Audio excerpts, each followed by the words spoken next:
Hello and welcome to a new video here from Central Java. I'm going from Jogja to Surabaya, and on the way there's a city called Solo. It really fascinated me. I looked it up online and it looked almost like Jogja, just smaller. So guess where I am?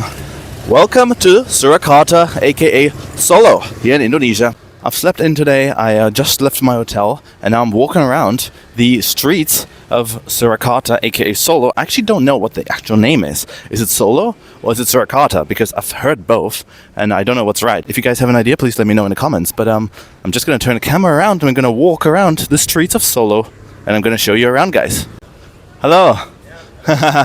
Now in the vlog. Hello. Terima kasih. People incredibly friendly, more curious than in Jogja because there's less tourists here. Look at the cool rickshaws over here. Hello. Oh, people are just incredible. They're smiling. I can't get enough of that. But this right here is Lojigandrung, which is a landmark here in Solo. There's a statue over there. Looks pretty colonial, like most things. I'm also staying in a very colonial style hotel called Sayajawit here in Solo. It's very close to the train station. And you can tell that it was built during the Dutch colonial times. If you want to see my room, please watch my last video of how I got to Solo on the commuter line from Yogyakarta. Look at this. This is a massive street. Something you would normally associate with cities like Jakarta. Also lots of tricycle or rickshaw drivers like this guy. Kraton, how much? Kraton, yes, how much? On this? 5,000? Okay. Or 50?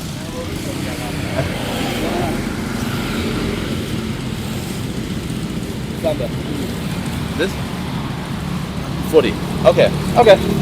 Well guys, I got myself on one of these rickshaws and we're driving. Whew, this is cool. We're being a bit slow, but it's not when you get there, it's how you get there, isn't it?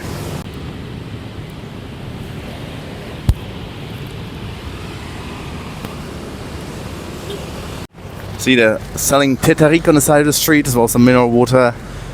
Yeah, this is really nice. There's a little lane here specifically for these bikes or these rickshaws, but we're going on the actual street now. Okay, now this is a bit scary, but wow, look at that mosque too.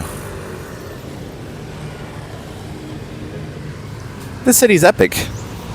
I'm actually a bit sad I'm only staying for a day because this would be a really cool city to, spend a few more days in. My hotel's really comfy, it's really cheap. I don't know how much I'm paying this guy, whether it's 5,000 or 50,000 or I don't know. He showed me the money, it looked like 40,000, so we will see when we get there. But anyway, it's not going to be more than $3, so it's fine. It's also Ramadan. This is the last day of Ramadan, I believe. Tomorrow is the first day of Raya, or maybe the day after tomorrow. So the guy's probably fasting, so kudos to the guy behind me for driving me around. It's more than I can expect during Ramadan. Look at that, guys. Some words in Indonesian are very Dutch, like halte, which means probably bus stop. In German language, where I'm from, it's the same, because obviously German and Dutch are very similar. But I can understand a few words here in Indonesia just because I speak German, so that's cool. Ooh, that's a sign to my hotel, Hotel Sahijaya Solo. That's because my hotel used to be one of the best in the city back in the day. I do have to say, there's a lot less traffic here than it was in even Jogja. That's of course also because it's currently about 4 p.m. during Ramadan, so not time for iftar just yet. But also because a lot of people have left Solo to go to their families in the big cities like Surabaya, Yogyakarta, or in Jakarta. So yeah, the city is pretty deserted these days.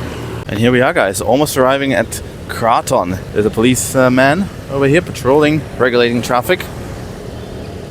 There's another one. Look at the languages on the sign. It says Jalan Diponegoro and then something else in a different language. That language, hello, is not being used anymore. Hey! Alright, now he's in the vlog. I forgot the name of the language anyway, but it's definitely only being used in Kraton these days for official signings and ceremonies. Not really used as much anymore in real life. But it's surprisingly many languages here in Indonesia, or especially in Java. There's Sundanese, there's Javanese, there's obviously Indonesian Bahasa. So many languages. And the coffee culture here is also awesome. There's so many cool coffee shops here and also in Jogja. Little update, we're driving on this special lane now that looks to be for buses or something. But generally it seems to be a one-way street, so that's fine.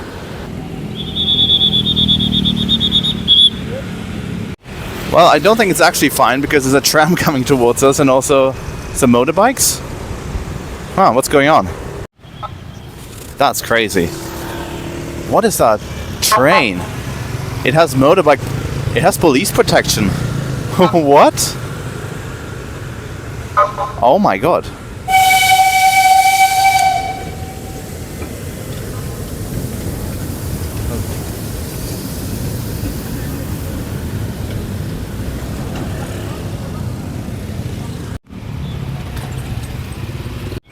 And here we are, entering the Kraton area. Wow, it has an official entrance with some arches and this is beautiful. There's also a lot of shade provided by the trees in the whole city. So it's not too hot today, even though it is actually really hot. The temperature is high, but there's so much cover. And here we are. Yogyakarta has the same kind of field next to the Kraton. I'm not sure what it's being used for, but it's just an open space in the city. Look at this though.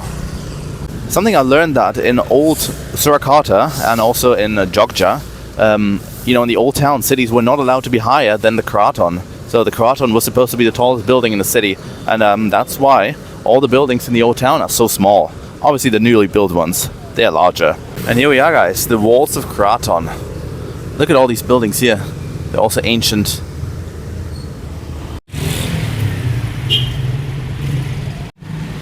And here we are, guys. Kraton in Surakarta and Solo is pretty blue. Blue and white and brown. Beautiful coloring. But this is the entrance, and this is where we end this little journey. Let's get off. Okay, thank you so much. Yeah. Thank you. Well, shout out to this guy for pushing me all the way here. 50,000, not too bad at all. Hello. Okay, no problem. I just film here. Thank you. Look at these cool statues over here. You can tell this is an old place. Guys, if you know whether there's still a sultan here in Surakarta, please let me know, because I'm really curious whether this place is still in use or not. But just look at the street next to Kraton, guys. This is quintessentially Indonesian. This is absolutely beautiful. And we're heading towards the main mosque of the city now. Or at least what I presume is the main mosque. Look at the street, oh my god. You know, guys, on this channel we like to interview cats, and this is a particularly chunky boy or girl. Hello.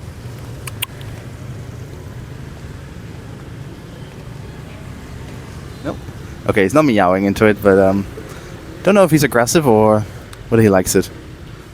Alright, guys, we've made it to Pasar Klever, which I think is a certain market here near Kraton. This is the field that we passed on the Rickshaw. I'm going to call it Rickshaw.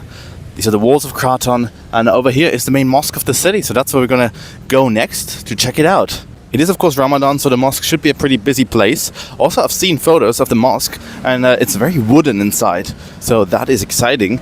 I love mosques that are built in a more traditional way, and I think this could be one. Even the roof is very wooden, I believe. So yeah, let's cross the road and let's get there.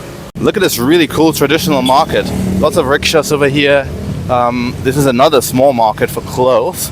These are probably closed for Ramadan. And then this is the market itself. It's already closing because it's about 4 p.m. But never mind, it's really cool. And here is the entrance to the mosque.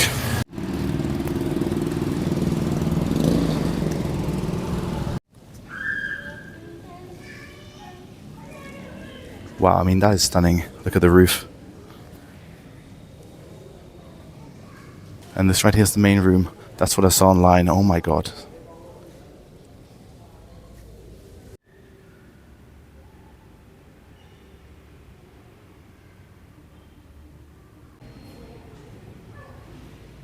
Now we're out of the mosque, and let's see if we can actually enter this market. Let's cross the street somehow.